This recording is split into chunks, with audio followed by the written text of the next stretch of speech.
Hello, bienvenue dans cette nouvelle vidéo dans laquelle j'ai envie de parler d'oser être soi. Très souvent, dans les coachings, j'entends des personnes me dire je n'ose pas lui dire ceci parce que je vais la blesser ou je n'oserais pas faire cela parce que cela aura telle et telle conséquence. Je trouve ça intéressant en fait de moduler nos envies, notre façon de dire ou de faire les choses en fonction de ce qui pourrait arriver, en fonction de ce que les autres pourraient penser, en fonction des conséquences qui viendraient de l'extérieur.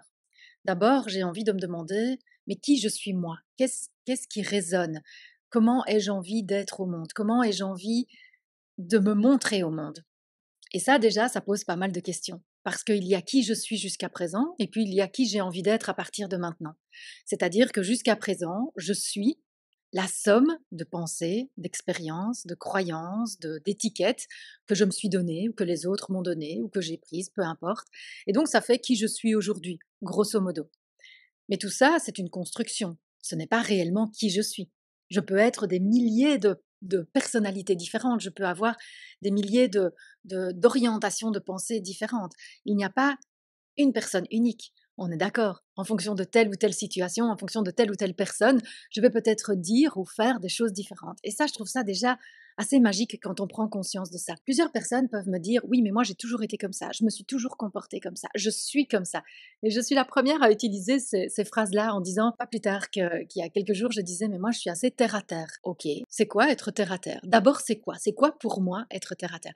Et on peut se poser pas mal de questions. Et je trouve que quand on avance dans son développement personnel, quand on a envie d'être au plus juste, au plus près de ce qui se déroule à l'intérieur de soi, ça peut être intéressant de mettre de la conscience sur ces termes-là, sur ces thèmes-là, sur ces questions-là. Et juste de prendre conscience que qui je suis aujourd'hui, qui je choisis d'être aujourd'hui, c'est un choix, c'est créé, c'est conçu, c'est grâce à tout ce que j'ai mis en place, à tout ce que j'ai vécu, à mes expériences, à ce que j'appelle des victoires, à ce que j'appelle des échecs, à tout ce que je pense, à toutes mes croyances. Quelque part, c'est encore la suite de mon scénario originel, c'est-à-dire tout ce que j'ai vécu dans mon enfance, entre généralement 0 et 6 ans, ou en tout cas la conception et 6 ans. Ça, c'est ce que je suis aujourd'hui. Et peut-être que je peux me poser la question, mais est-ce que j'aime ce que je suis aujourd'hui? Est-ce que ça me convient toujours de me comporter d'une telle ou telle façon? Est-ce que j'aime contrôler? Est-ce que j'aime aider les autres? Est-ce que j'aime faire de mon mieux? Procrastiner, me lever plus tard, gérer mon temps, ou peu importe, il n'y a pas de bonne ou de mauvaise chose. C'est simplement qui je suis aujourd'hui, comment je me comporte, quelle est ma vie, quels sont les points importants, mes piliers, tout ça, tout ça, tout ça, tout ce qui constitue ma vie, mon quotidien, mon réel, est-ce que ça me convient? Ça, c'est la première question à se poser. Ensuite, la deuxième, c'est mais qui ai-je envie d'être réellement? Est-ce que ça colle parfaitement à ce que je suis déjà? Super. Est-ce que j'ai envie d'aller ailleurs? Ok, super. Et comment est-ce que je vais ailleurs? Et là, je pense que ça peut valoir la peine déjà de se poser des questions, des besoins, des envies, des stratégies, parce que parfois, on croit vouloir quelque chose, mais c'est pas réellement notre objectif. C'est peut-être celui de la société ou celui de quelqu'un qui est proche de nous ou celui qu'on s'est raconté. Il m'a fallu quelques moments, quelques introspections et de journaler un petit peu pour me rendre compte que ce que je croyais que je voulais n'était pas ça en fait. Je m'étais créé des rêves, je m'étais créé des envies, je m'étais créé des objectifs, mais c'était pas les miens. Et ça m'a demandé de revenir à l'intérieur de moi, de réécouter les parts qui sont à l'intérieur de moi pour comprendre réellement ce dont j'ai besoin. C'est pas fastidieux, hein, c'est pas difficile, c'est pas complexe, c'est pas long. Ça peut être assez court. Après, il y a parfois des paliers. Il y a parfois des ah oui oui oui boum un insight. Et puis je me pose, je regarde, j'écoute, je reviens à l'intérieur de moi. J'écoute avec les trois colimaçons. Le corps, qu'est-ce que me dit mon corps? Comment ça se passe? Le cœur, mes émotions. Et puis mes pensées, mes croyances, on est aussi un cerveau et c'est génial. On est les trois à la fois.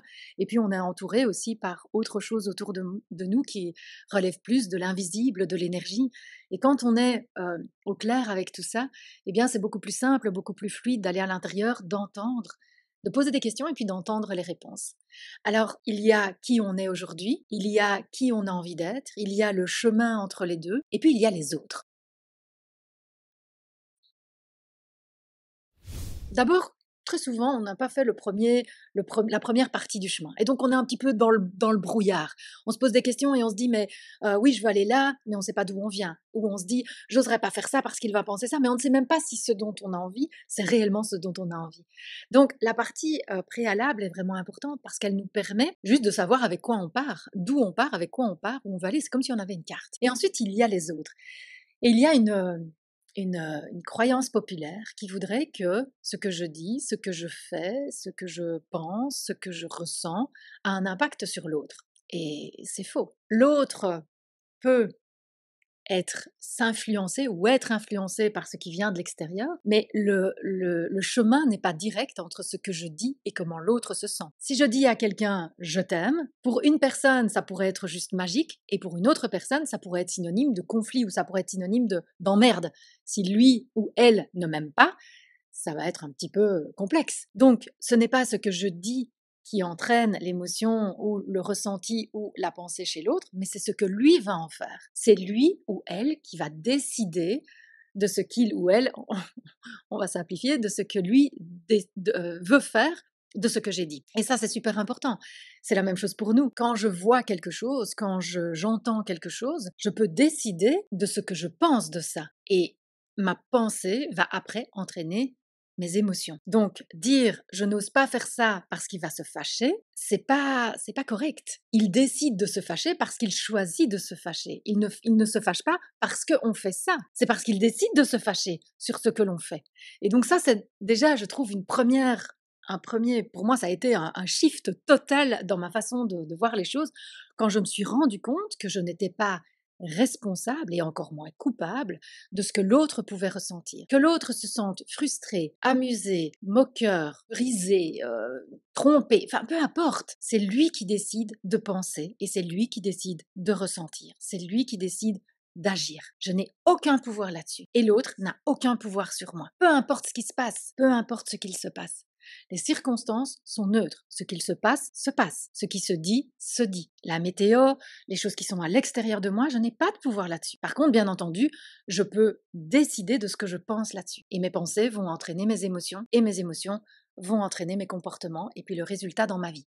Si tu es dans mes coachings, si tu m'as déjà entendu parler avant, tu sais que je fais ici référence au modèle de Brooke Castillo.